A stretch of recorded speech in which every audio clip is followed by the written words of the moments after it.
کہ بندہ جو اپنے رب کی نعمتوں سے متمتع ہو رہا ہے اپنے نزدیک یہ سمجھ بیٹھے کہ یہ نعمتیں کسی کی دی ہوئی نہیں بلکہ اس کی اپنی قابلیت یا خوش نصیبی کا ثمرہ ہے، یا یہ کہ یہ ہیں تو خدا کا عطیہ مگر اس خدا کا اپنے بندے پر کوئی حق نہیں ہے، یا یہ کہ خدا نے خود یہ مہربانیاں اس پر نہیں کی ہیں بلکہ یہ کسی دوسری ہستی نے اس سے کروا دی ہیں۔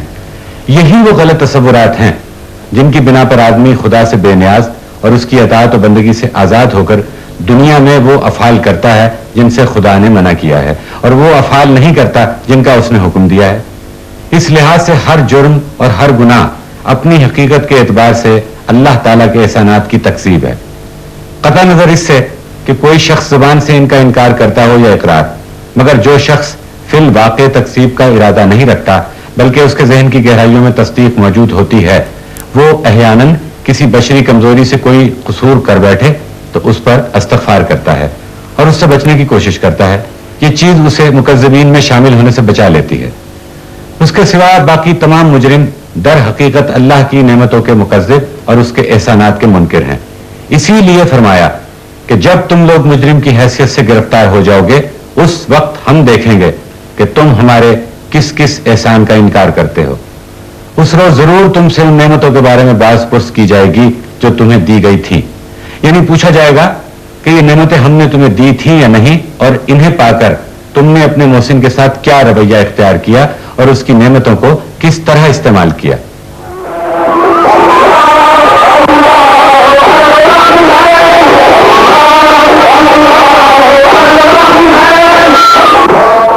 مجرم وہاں اپنے چہروں سے پہچان لیے جائیں گے اور انہیں پیشانی کے بال اور پاؤں پکڑ پکڑ کر گھسیٹا جائے گا۔